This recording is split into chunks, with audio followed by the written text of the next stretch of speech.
بسم الله الرحمن الرحيم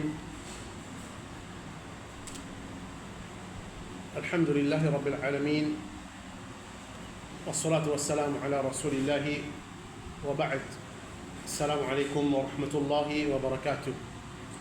Donc après que nous finissons une explication concernant contradiction l'enseignement du prophète Mohammed sallallahu alayhi wa sallam en ce qui concerne et salat et chapitre qui vient après c'est contradiction l'enseignement du prophète Mohammed sallallahu alayhi wa sallam qui est en relation avec salat en jamaat.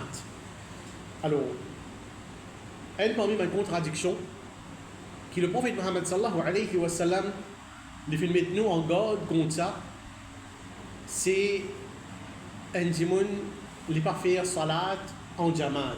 Un dimoun ne pas faire salat en jamaat ou bien nous capable de dire un dimoun les rat jamaat. Alors nous tous nous connaissons que salat c'est une ibadat qui est obligatoire pour chaque musulman. Et il n'est pas suffit qu'un dimoun lui dise moi me faire 5 fois namaz par jour, mais seulement les besoins prend compte que ça moi peut faire sa salat là. Parce qu'un dimoun il est capable de faire 5 fois namaz par jour, mais seulement il fait sur la case. Alors, il n'est pas capable de contenter lui-même seulement, tu connais, moi tous les jours, je mets mon salat en pratique dans ma vie. Alors, on veut dire, il suffit. Je fais mettre moi, je fais descendre moi, l'obligation qu'il y a de faire le moi. Mais seulement, que l'islam, il dit à nous, l'islam fait haut de nous, oui. Alhamdulillah, ça bout là, les bons te permettent de 5 fois namaz par jour en pratique, mais quand ça te vise à faire, c'est te vise un jamaat de ban musulman. Te vise un jamaat de ban musulman et te faire dans place quand muazzin fin appelle toi pour venir faire. C'est dans masjid. Alors, si un dimoun, il rate salat en jamaat, sans aucune raison valable. C'est-à-dire qu'il n'y a aucune raison valable d'après la charia. Parce qu'un dimoun il a le droit à salat en jamaat pour certaines bonnes raisons. Par exemple, un dimoun il est bien malade. Il n'est pas capable même de venir masjid. Il y a une raison valable d'après la charia.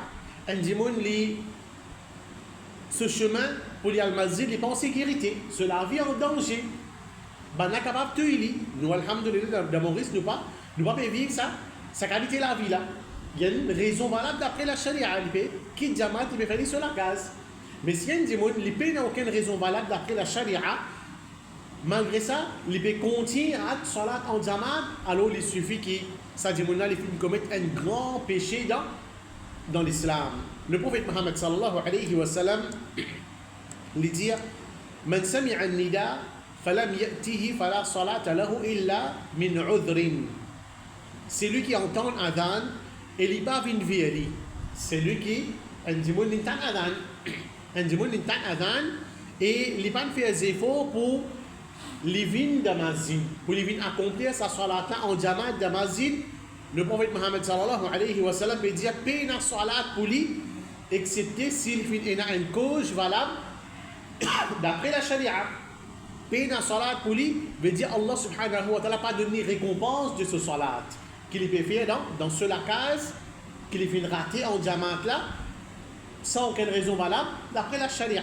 Alors ça hadith dans Ibn Majah.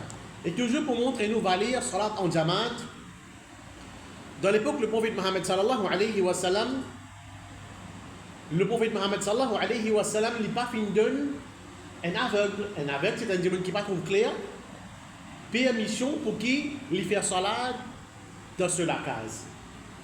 Et hadith là rapporté par Abu Razin, il dit Ibn Maktoum, c'est un aveugle, qui demande le prophète Mohammed sallallahu alayhi wa sallam, et il veut dire au messager d'Allah sallallahu alayhi wa sallam, premièrement, moi un dimoun qui est aveugle.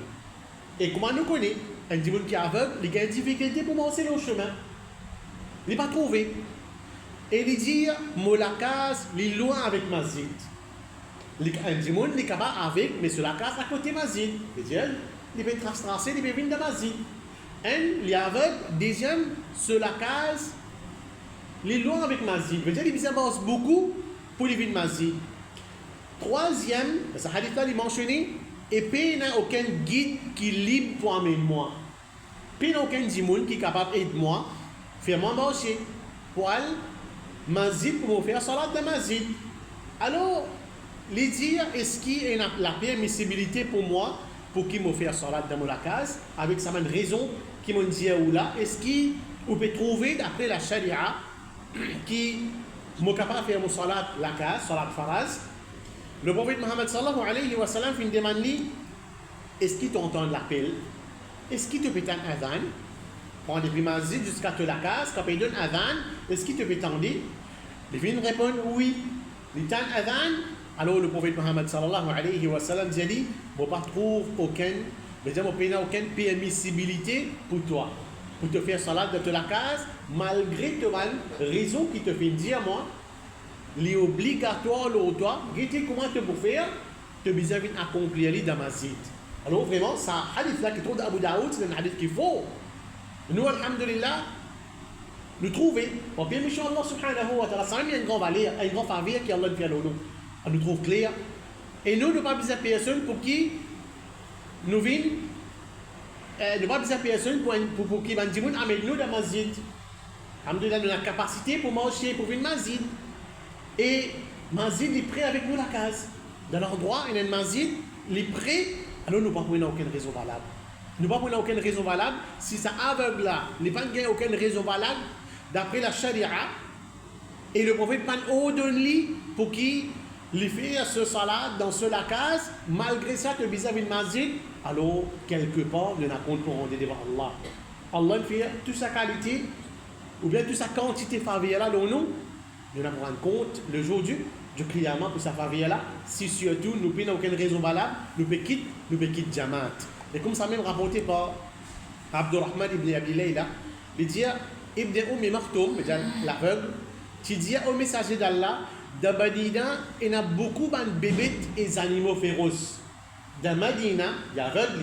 Il veut dire, dans Madina, il y a beaucoup de bébés et animaux féroces. Le prophète Mohammed sallallahu alayhi wa sallam dit, est-ce qu'il t'entend hayya ala salah, hayya ala al-falah?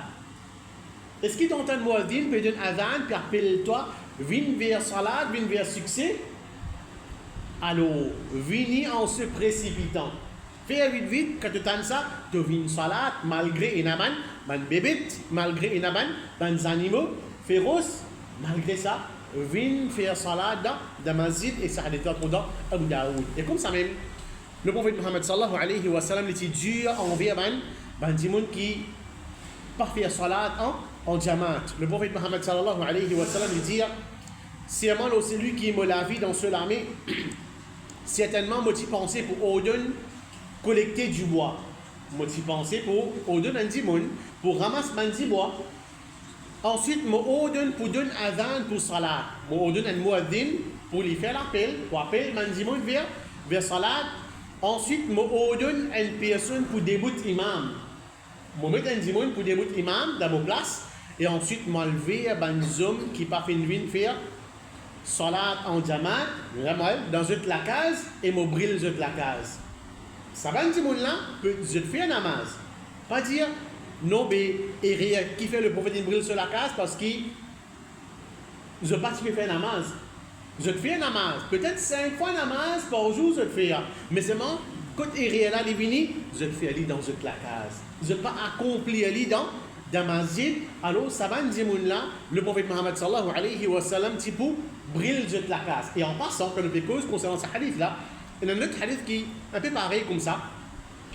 Dans ce dernier bout, il est mentionné à cause de madame et des enfants, je n'ai pas fait une sortie pour briller toute la case. Alors, ça bout là, il fait. À cause de madame et des enfants, à cause de là, al brille, bandimouna toute la case, alors il fait. Et ça a été trop d'Abukhari. Donc, une mas'ala, si un dimoun, par exemple, il fait salat dans ce endroit. Par exemple, comme nous connaissons, par exemple, salatul asr, il y a plusieurs lieux qui vont dire faire dans le masjid. Alors, faites-moi dire un dimoun dans cet endroit-là, il fait salatul asr, dans le premier lieu. Il y a un autre endroit, et dans sa lutte masjid, dans sa lutte endroit là, il peut faire salatul asr. Salatul asr, il est retardé et astir peut débouter. Alors, est-ce qu'il nous besoin de sa jamaat qui ben là peut faire salatul asla, sa jamaat là, ou bien il suffit qu'il te connaît, mon fini faire salatul asla dans mon endroit, alors mon pas nécessaire une jamaat là, parce que mon fini faire namaz faraz là, dans mon endroit. Alors normalement, c'est quand nous peut trouver un jamaat, une déboutée de sa lutte l'endroit là, malgré nous fini faire salat là dans nous l'endroit, nous besoin joindre sa jamaat là. Nous besoin joindre sa lutte jamaat là, nous faire salat ensemble avec ban là. Rapporté par Bushr ibn Mihjan, il dit à mon papa, Mihjan, tu es dans un majlis ensemble avec le messager d'Allah sallallahu alayhi wa sallam. Adhan fin donné et le messager d'Allah sallallahu alayhi wa sallam fin début fin faire salat. Quand il fin retourné, Mihjan tient au de ce place. Il y a ce papa tient au de ce place. Alors, veut dire, il va faire salat ensemble avec le prophète Muhammad sallallahu alayhi wa sallam. Le messager d'Allah sallallahu alayhi wa sallam il demande lui, qui fait empêche toi pour faire salat avec Bandimoun? Et un jamaat là, tu restes en place, tu vas faire salat dans sa jamaat là. Est-ce qu'il te pas un homme musulman? Est-ce qu'il te pas un musulman toi? Mon papa fin répondre, bien sûr, au messager d'Allah sallallahu alayhi wa sallam, moi un musulman, mais moi fin fini faire salat que de ma famille. Dans ce endroit, dans ce tribu, il finit faire salat. Alors le prophète Muhammad sallallahu alayhi wa sallam il dit, quand tu viens faire salat avec Bandimoun, quand tu viens faire salat avec Bandimoun, même si tu finis faire sa salat là, même tu termines ta salat, alors tu viens dans sa place là, ici tu trouves un pour faire salat, rentre dans sa jamaat là, malgré que tu finis faire lui, alors ça montre nous qu'il y a une jamaat qui débute, sa deuxième jamaat qui nous peut faire là, bien sûr, il vous compte comme un nafil, il vous compte comme un nafil de nos pas. Alors, et une autre preuve qui montre nous ça, et dans le monde, quand il finit faire faraz, pas qu'il doit faire un deuxième coup. Nous gagnons l'exemple de Mu'adh ibn Jabal, le sahabi Mu'adh ibn Jabal, il peut faire salat ensemble avec le prophète Muhammad sallallahu alayhi wa sallam, salat al-Isha, et quand l'escale de ce l'endroit, de ce tribu, il peut faire salat pour Banla et il peut débuter comme imam. Veut dire, il y a plein de conditions, tu connais, moi, il finit faire salat, à ce moment, je parle d'une autre place, il peut bien faire salat, mais il n'a pas le droit de faire imam. Mu'adh ibn Jabal, il finit faire salat quand même. Et veut dire, pas d'ailleurs un imam, un ma'moum, pas d'ailleurs un imam, il suit le prophète, il est dans ce endroit là-bas, et il fait imam pour ban là. Alors, niyat là, il est différent. Ban dans ce tribu là-bas, il fait namaz faraz, salat al-Isha, et il lit ce namaz, il n'a pas beaucoup de droit de faire l'intention faraz, il peut faire l'intention nafil. Alors, si imam peut faire salat nafil, et Bandimoun pas d'ailleurs peut faire salat faraz, alors là, il n'y a aucun problème. Il n'y a aucun problème là-dedans, basant au hadith de Mu'adh ibn Jabal. Donc, ce hadith qui nous fait citer là, il trouve dans An-Nasa'i. Wallahu alam, wa sallallahu ala nabiyyina Muhammad wa ala alihi wa sahbihi ajma'in. Wassalamu alaikum wa rahmatullahi wa barakatuh.